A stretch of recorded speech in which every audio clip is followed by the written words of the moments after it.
أعوذ بالله من الشيطان الرجيم। बिस्म Bismillahirrahmanirrahim। कल हमने आपको सबक पढ़ाया था पारा नंबर 7 सूरह अनाम 19 आयत तक पढ़ी थी। आज हम उससे आगे आपको पढ़ना सिखाएंगे। बिस्मिल्लाहिर्रहमानिर्रहीम।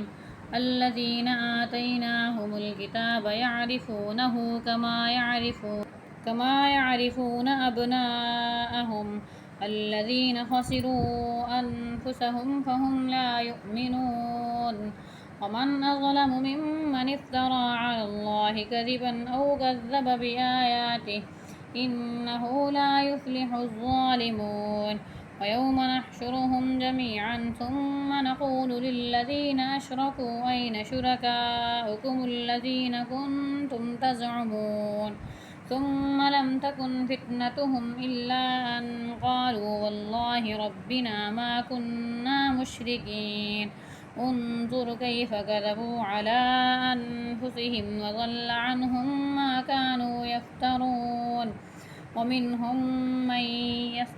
ومنهم من يستمع إليك وجعلنا على قلوبهم أكنة أن يفقهوا وفي آذانهم وقرا وإن يروا كل آية لا يؤمنوا بها حتى إذا جاءوك يجادلونك يقول الذين كفروا إن هذا إلا أساطير الأولين.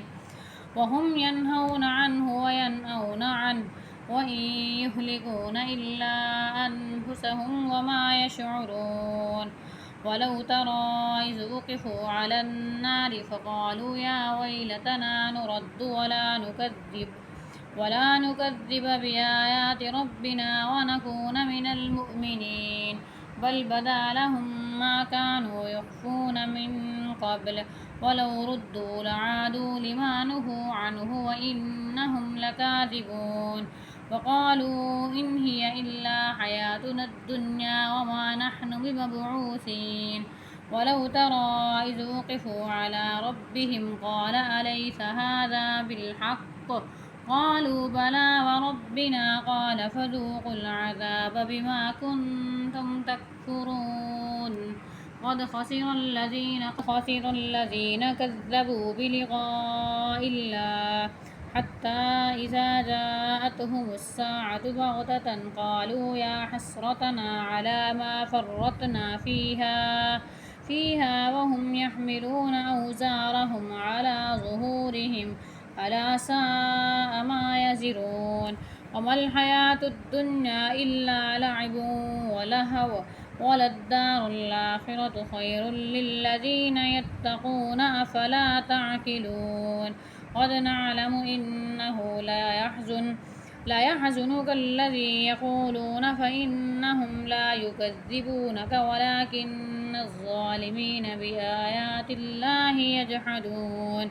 ولقد كذبت رسل من قبلك فصبروا على ما كذبوا وأوذوا حتى أتاهم نصرنا ولا مبدل لكلمات الله.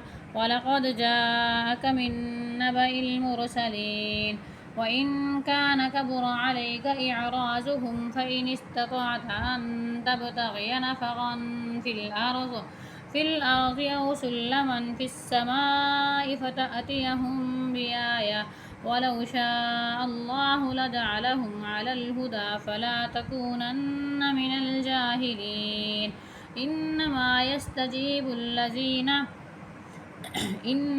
يستجيب الذين يسمعون والموتى يبعثهم الله ثم إليه يرجعون.